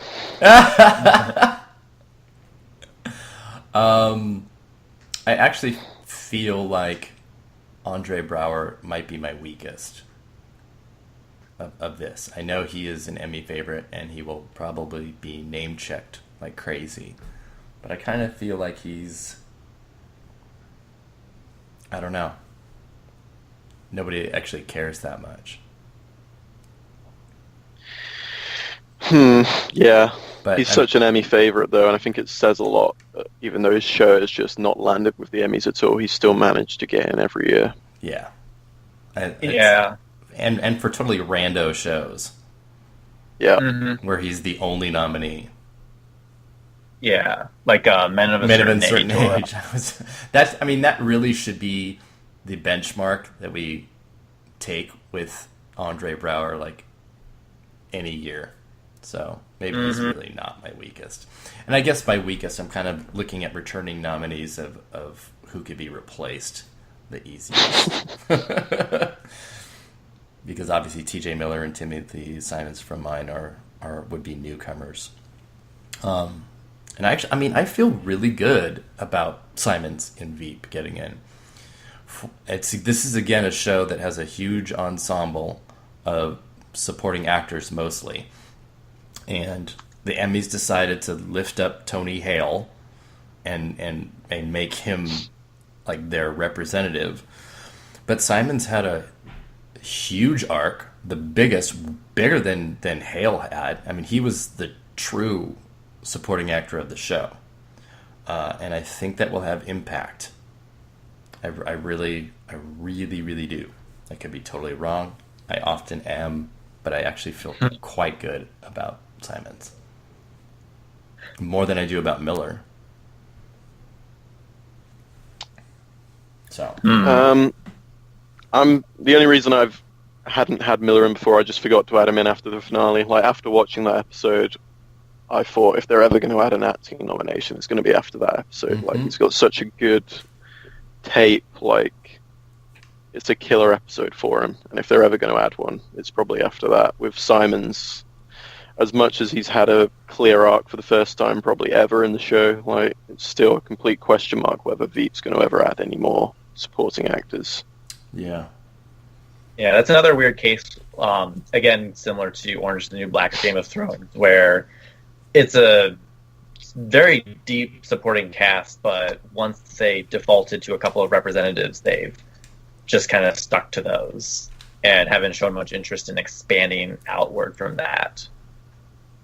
Yeah. It looks like we've all dropped Keegan-Michael Key.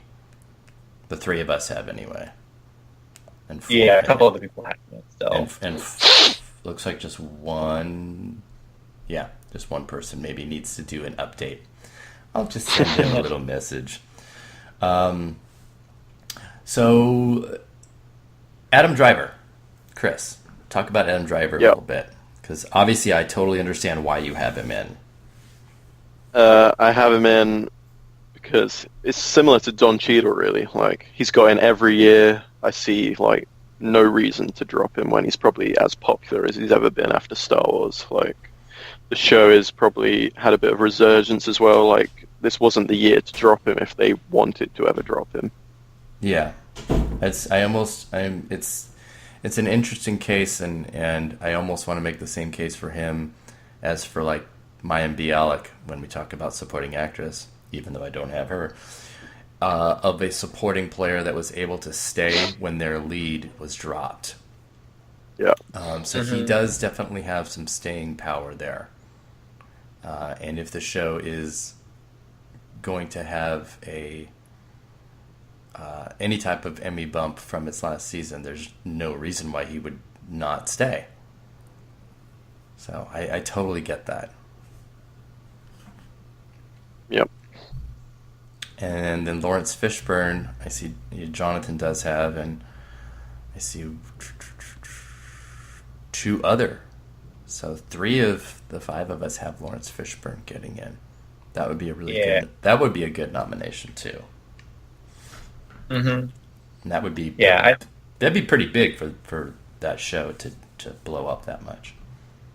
Yeah, that's my only concern with predicting Fishburne is that last year it only got 1 nomination, Anthony Anderson, and now I'm predicting it for comedy series actor, actress, supporting actor, and writing. So I have directing. and directing. Yeah, I have it blowing up big, but that's kind of how it happens.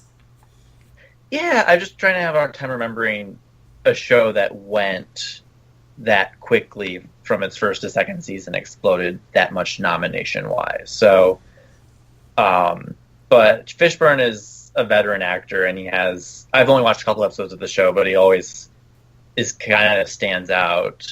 So I could see that happening. He's great, but he also is his character doesn't really have arcs or storylines. He kind of just he has a super classic sitcom character of walking into a room, saying his one line commentary, and then walking back out. That is like age old school comedy. And he has that in almost every single episode. So he usually does, he'll like look up from a newspaper and boom, he'll make his quip and look back. And that's what he does. And it's funny, but it would be very difficult, I think, for him to like pick out, here's like my submission where I'm in 2 minutes of the episode. And he has a couple. I mean, he has some obviously with the bigger episodes like Hope and The Word. Those are the ones I've seen. So. Yeah, he could do that. They do give him more to do in that. But I would love to see him as a nominee. It would be really cool. Mm-hmm. Oh gosh, I just keep looking at Adam Driver's name and I feel like I'm compelled to put him in, but I don't want to take out my riskier choices. Not yet. Yeah. Kind of the point I'm at too. Yeah. I'm just not ready to. But I don't know. Chris is pretty good at this, so maybe I should just bend and acquiesce and go, okay, Chris, you're right. Then we'd essentially almost have the same lineup. We all have Ty Burrell, right? Everybody, all of us. 1, 2, 3, Yeah. 4. That seems like the one Modern Family nomination that's going to probably just stay for its entire run. I think so too. Mm-hmm. I think so too. I actually feel great about that, of him being that person that will forever represent the show. Yeah. He will probably be the last low nomination for the show. Mm-hmm. Yeah. I don't know if he'll be there ever, just because it seems like that show could run for like 12 seasons, but True. He'll be around at least until season 8. That would be wild if it ran that long. That would be crazy. Mm-hmm. I don't even know if they could. They'd have to renegotiate salaries to be dropped. That's true. That's probably the one thing that's going to hold it back, if at all. Yeah. But for now, I feel fine about it. I mean, I could see the show being dropped across the board, except for like in a sound mixing or like casting or something, and then him getting in still. Because we've seen that kind of thing happen all the time. Yeah, not too many people have hung around the category for long, but David Hyde Pierce was nominated for every year of Frasier, so that's just I think about wanting. him. I think about like John Larroquette. It just people that will always get in, even if the faith in the show is gone. Yeah. So, Harry Morgan showed up for every season of MASH. oh my Wow. God. Now, talk about a show with a massive ensemble that was still able to get tons and tons of multiple acting nominations year after year. Yeah. I was looking at Alan Alda's track record. Which volume were you looking at? I'm pretty sure he got more nominations from writing, directing, and acting on MASH alone than the entire casts of some shows. Oh yeah, It's insane.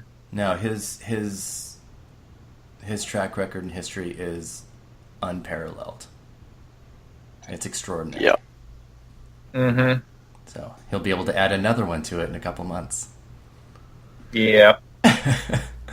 All right. Unless we don't have any more on that category, and I don't know if we have like any possibilities to sneak in. I don't know. I don't see. I guess Jordan Peele. Aww. Wouldn't that be funny though?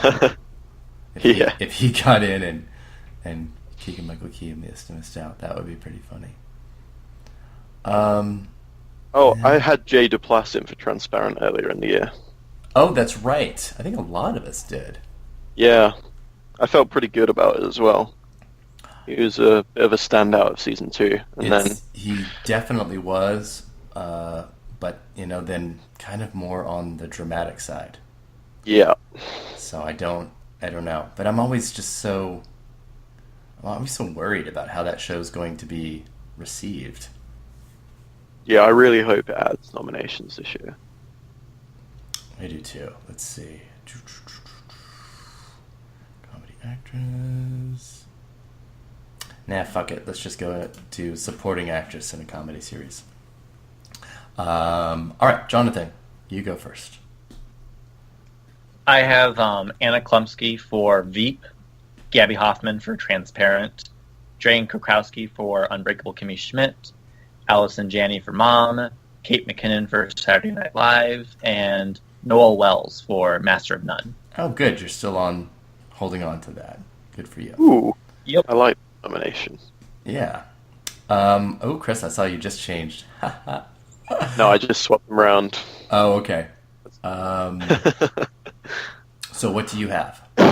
I have Anna Klumsky for Veep, Gabby Hoffman for Transparent, Jane Krakowski for Unbreakable Kimmy Schmidt, Allison Janney for Mom, Judith Light for Transparent, and Kate McKinnon for Saturday Night Live. I just realized I have the same list as yours, and I need to make the same swap that you did. The alphabetizing of Judith Light and Allison Janney. All right, I'm just going to do a quick cut and paste. So that means that you and I have the same list. Yeah. Which I feel really good about it. I thought Judith Light might be able to make it in last year. I definitely think she's going to be able to this year. She went quite the opposite, from being just kind of like snapping a little bit of one-liners to having more to do. And of course, obviously, her whole bathtub episode. So I think she has more to do. I think she's got a very, very solid shot here. I do too. And then this would be the year that Julie Bowen is dropped, if we're correct. That's what I'm counting on, yeah. It seems like that's the next actor down. I think so too. I'm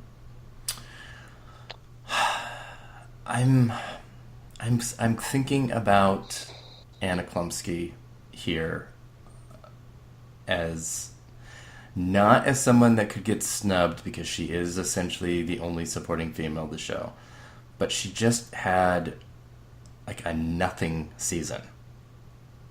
And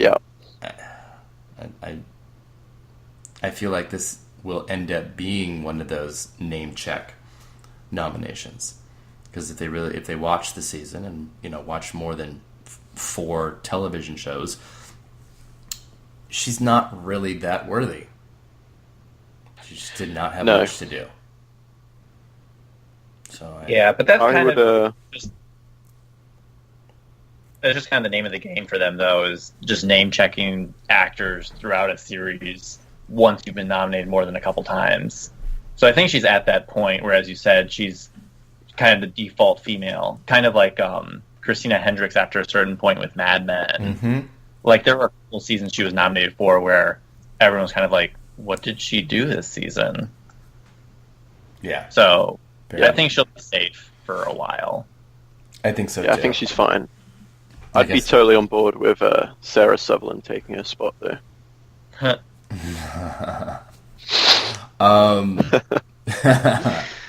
I'm in looking at some of the other two Emmy experts that are not on the podcast. They actually have Julie Bowen in, which is kind of funny. So I don't know. We'll see what those end up being as final predictions. I realize that, do we all have both? No, Jonathan does not have Judith Light. That you and I, Chris, both have Hoffman and Light from Transparent. But what about Amy Landecker? She had a pretty major arc of the season, more so than Judith Light. I wonder. Yeah. I wonder if she might be the second nominee from that show and not Judith Light after all. Well, I'm kind of wondering if Hoffman misses, so... I don't see Hoffman missing, since the flashback storyline was really hers. True. I feel like yeah. she had the second biggest part. Yeah. I don't know. Maybe. Oy, my gosh.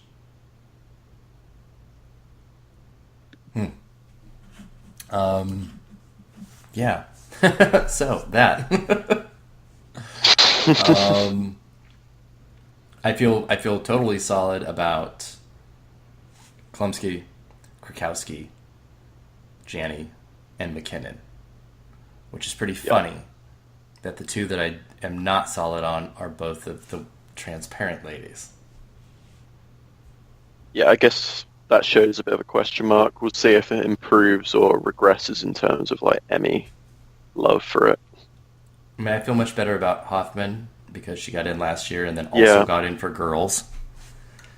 I think that... I feel good about her. Yeah. This is also the really weird category where there was, like, 8 last year, wasn't it? Yeah. Mm-hmm. Yep. So that sort of confuses everything. Like, I assume Niecy Nash is not coming back, but it's still... I guess she's not. But yeah, I guess Judith Light is my number 6 here. Yeah.